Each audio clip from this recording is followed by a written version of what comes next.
Hi there, and a very warm welcome, and thank you very much for tuning in. So this is our third part in the Blender for Cinema 3D user series, and this week we are going to take a look at shading.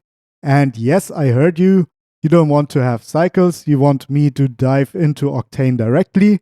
So this is what we are going to do. We are going to dive into Blender Octane this time. So let's buckle up and let's keep going. Hello and welcome to the next part in our series where we jump from this interface to this interface here. So if you haven't watched the first part in the series where we go over the adjustments you need to do to get the alt navigation going in Blender, as well as some interface changes that might benefit you if you're coming from Cinema 4D, I highly recommend you to watch this first. If we would have gone on with cycles, this would have been very easy, so we just had the cycles enabled here. To get the Octane button here, we need to download Blender for Octane first. As I think a lot of you have already installed Blender for Octane, let's go over that real quick by going to the button here, then go to My Account, then we need to go to Downloads, and then go and download Blender as well as the Octane server. This is very important. So download them both and install them both and then run them both. This is important because if we go to Octane and then to the Octane settings, the Octane renderer is actually not integrated into Blender but is an external application. This is the render server, which Blender uses to render your Octane images inside of Blender. So other than in Cinema 4D, where just installing the plugin is enough, in Octane for Blender you have to install the Octane Blender version. There is a plugin version, but it's still in beta, so I'm not going to use that. And then you have to install the Octane Render Server, so you get the connection to your GPUs and therefore the rendering. If you have installed Blender Octane and want to run it for the first time, the easiest and safest method you get all you want is go to Files, then New, and then actually go to Octane Default Startup. Because the developers have taken everything nodes very seriously and actually made everything nodes. So for example, the material of course, but also stuff like when we go to our Octane kernel, this is also a node setup if we go here. This is actually one of my gripes with Octane inside of Blender is that the initial setup is a bit tedious and you have to know what you're doing. So I'm very thankful for this little button here. Now, of course, this gives you your own scene with your own default cube. So if we go back to our startup scene that we created ourselves, then we don't have anything of that. So I'm going to show you all the steps that you need to set up Octane without the button up here. Last week we subdivision surface modeled this nice little keycap. This is what we are going to use today for our shading. So if you want to learn SDS modeling, then you're more than welcome to join me in my other video, link in the upper right corner. Another alternative would be to subscribe to my Patreon. There you can download the model. But you're also more than fine with the standard cube if you don't want to model at all. We are not going to do any groundbreaking work in terms of shading, it's just my usual setup that I also use in Cinema 4D. So first of all, let's set up the renderer and the environment. Okay, first of all, to activate Octane, of course, we have to set it as a renderer, and then we have to deal with our first node setup. This is our Render-Kernel. As we talked about before, this comes in with nodes. So we have to create a new node tree and this pops up a floating window where you can see it. So those are basically your render settings. Usually I go with the path tracing instead of the direct lighting because it's the most versatile kernel in my opinion. If you want, you can set up a preset here so you don't have to go through the setup process every time. Next, what we need to do is bring in an environment. So let's go to the world here. And you can see it's empty also. So this time we have to click here and then set either a daylight environment or for my taste, I usually use a texture environment, which is an HDRI. In my opinion, the best way to bring in HDRIs is the node graph. So let's go to the node graph. We could go to the shading context up here, but let's stay in this interface and expand that here, and then go to the shader editor. Now, this would be for materials, but this has also a context for the world in which we find the texture environment and therefore can load all sorts of shaders and textures. Let's do just that by dragging and dropping our trusted HDRI by Maxim Rosin here and connecting it to the texture. Make sure the gamma is set to 1 since we are dealing with a linear picture. And then let's actually do our first rendering by clicking on this shiny sphere here. Now in Octane or in Cycles, you don't have a dedicated live viewer. This might be a little bit disturbing. Also, what you can see here is that the preview here is very bright. And this is because Cycles and Octane have their own color management. Both are active right now, so to just have the Octane color management, what we need to do is go to Render, scroll all the way down, go to Color Management, flap that open, and instead of HEX, go to Raw. And now we have our colors back. You might have or have not noticed that the interface here is not letting you turn or rotate the HDRI. So this is a very huge inconvenience for art direction, so we have to build our own node tree here. We can do that manually, or we can use a small little helper, namely the Octane Node Wrangler. So when we go to the add-ons here, you can see there's the Octane Node Wrangler, and I already installed it. The link is down in the description below, so you can download it from GitHub and then install it here. There's also a Cycles version that comes packaged with Blender when you install it. But this doesn't work with Octane nodes, so you need an extra version to make this happen. So what we want to do here is make our RGB image active and then Ctrl T on it. And this will create a transform and a UV map here. This is what we would have done manually, but now we just have that in one click. So what we can do here is now rotate the HDRI, and if that's too fast for you, we can hold Shift and then rotate it a little bit slower. Last but not least, to not get distracted too much by the environment here, let's make this black, and we can do that by going to another texture environment in the visible environment here. This will create another texture environment. Then without putting anything in here, let's make this black. And then to make it visible, what we need to do is go and set this to be visible as a backplate. Here we go. Now we don't have a distracting background anymore. Alright, now we are all set up with Octane. Now we can finally do our shading. So what I want to actually do here is give that keycap a little bit shine, a little bit structure, and a little bit of dirt. And this would be all for today then. So let's actually go outside of the rendering here. And let's talk about how we are going to achieve that. If you know me, I'm a huge advocate for vertex weights and vertex maps to get my half procedural workflow going, as I call it. So let's see how we can do that in Blender. To find what's called vertex maps in Cinema 4D, let's go to our object, make it active, then go to the mesh context or data context of the object, and then you can find vertex groups, but also the color attributes here. And those are basically vertex maps and vertex colors. Let's first concentrate on vertex groups, and to do so, let's actually go back to our time and minimize that so we have an emphasis on our 3D view. So the way you can access vertex groups in Blender is via weight paint, and you can go up here and access it here, but also there's a shortcut, Control Tab, and you can access all sorts of different modes here. So let's go to weight paint and then actually paint on our model here. And you can see that is working quite nicely, but we are going to do something else. By the way, as soon as we've started painting, Blender created a group with the name group where all the information is stored inside. So now we don't want to have this chaotic painting here. We want to have a little bit more of control. So what I need to do is go to weight 0, then to weight, and then again set weight to get rid of our painting here. So what I actually want to do is select some points in a mesh mode. So I hit Tab to go into mesh mode and then to the keyboard 1 and then double click on the edge here so we have a loop selection. When we hit Tab again, we are not going back to object mode, but back to vertex weight. So now what we need to do is go to our point mode, and you can see that those points are still selected. And with the weight set to 1, what we can do now is set the weight again. And now we have a constant weight around our points that we selected.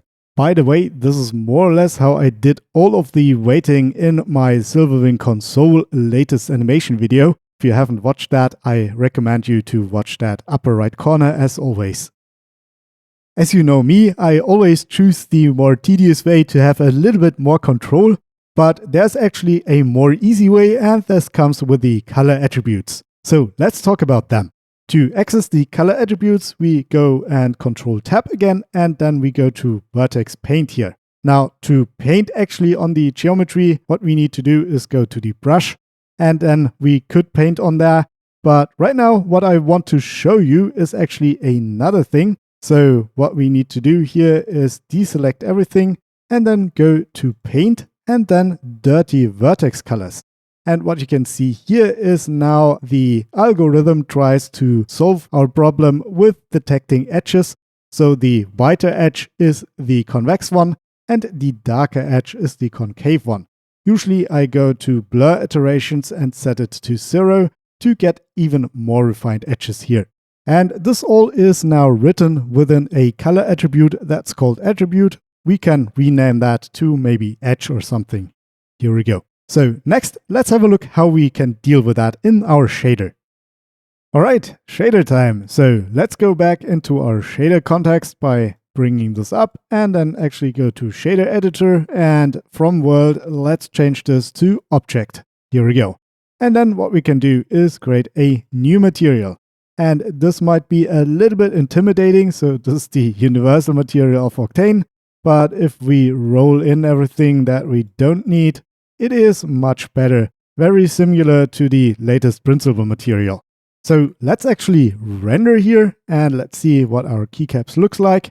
Yes, this is a standard shader on top. So let's do a couple of things here. To begin with, what I want to do is go to the specular and make the BSDF model GGX energy preserving. And then what I also want to do is go to the roughness and set the roughness a little bit higher, so 0.25 maybe. Here we go. Let's actually show you how to bring in those maps. So when we go here, Shift A to bring in stuff, let's call attribute. And we can see we have a vertex color attribute and a grayscale vertex attribute. So let's go with the grayscale first. This is our basically group map here. So let's go and actually roll out the base layer so we have access to our albedo. And then what we need to do is get the name in here. So to not mistype, I'm copy and pasting it here. And you can see, yes, this is working exactly right. So next, let's do this for our edge here. So again, vertex attribute. And then we are going with the color vertex attribute here. And then we copy that name here. Here we go. And pipe that in. And wait a minute. This is not working. Good news, there is a workaround for that. So right now we are storing our colors in the face corners, which are not vertices, and Octane needs vertices. So what we can do is have this selected, then go down here and then convert color attribute. So we want to convert it from face color to a vertex, and the byte color doesn't matter. So let's click OK and wait for a second until the sign says vertex here. And then if we re-render, that now should display our map. So now this is working. That might not be very obvious, and let's do something we need later on anyway. So let's get a gradient going, gradient ramp or gradient map, and then we can slide those sliders. And now you can see, yes, those informations are actually there. And both ways. So right now we are looking at the convex edges. But if we go down here and slide the slider the other way around, let's make it a little bit more obvious. You can see, yes, those concave edges are there as well. Really nice. Alright, let's bring this all together by creating some bumpy structure on the surface to make this a little bit more realistic.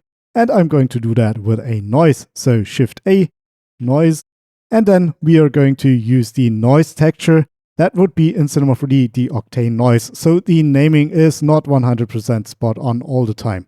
Let's plug this into the bump here. So let's roll out the geometric properties and bump. And you don't see anything because our keycap doesn't have proper UVs, but that doesn't matter since we have the Octane projections. So when we add that, we are greeted with the right projection, so it's XYZ to UVW. And in there, we want to make this a lot smaller because it's really big right now. So right now, what we need to do is go to the transforms and set it to a 3D transform here. And the 3D transform then needs to go really, really small, so 0.0005, something like that. Here we go. And then we have a structure here.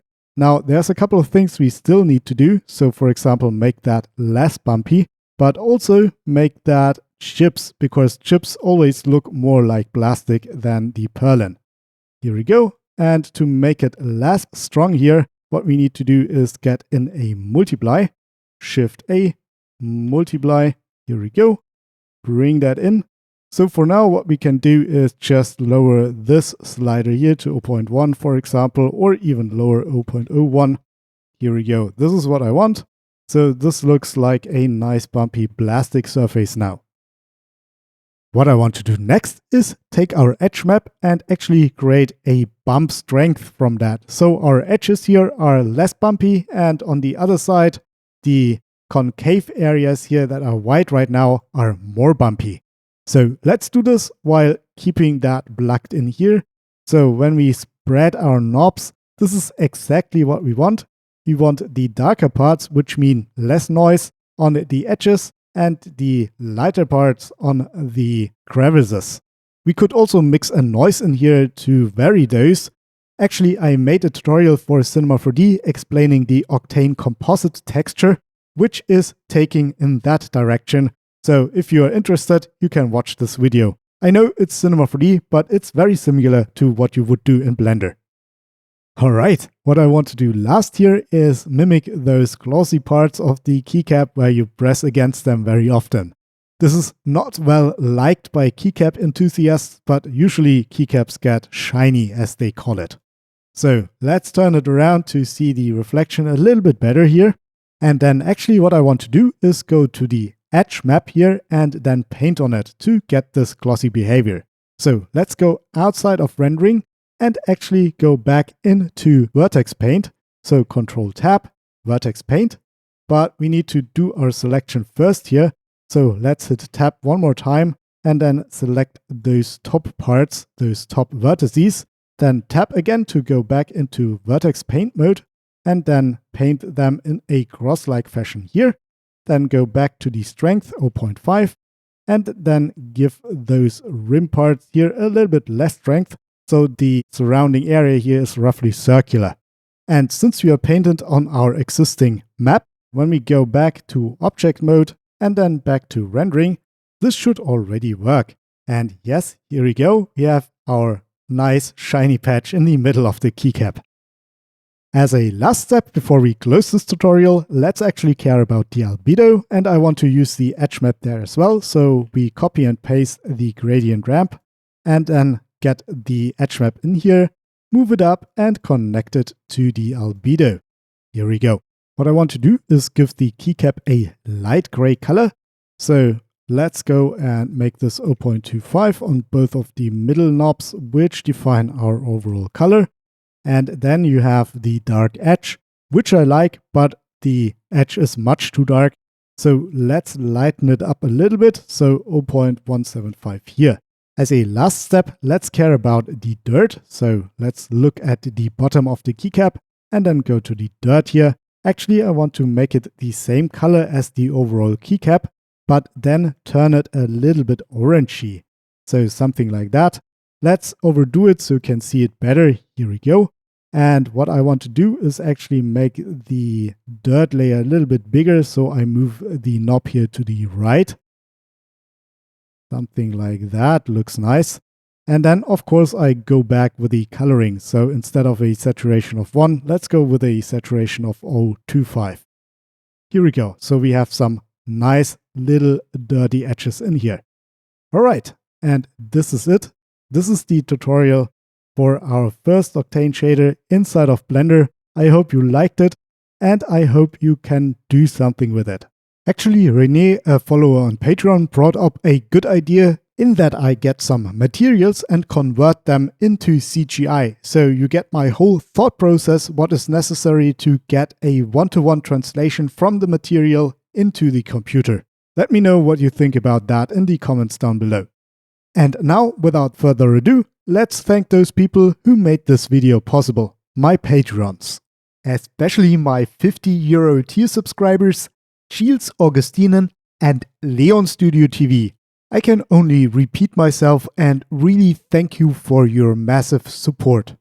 Also, my €15 tier subscribers, Render King Alessandro Bonchio, Alessio De Vecchi, Bavana, BVR, Chris Fritchie, Christian Grajewski, Computer Generated, Erbe Plus Academy, George Luna, Harish Pavaskar, Choi Chikolin, Just a Frickin', Chris Clemson, Ludger, Nico Straub, Part 1 of 2, Guok Andang, Raiko, Renato Marquez, Reshock, Shamus Johnson, Shiro 2049, Terry Wayne Ranson, Yasin Rupp, and Shibo Shang.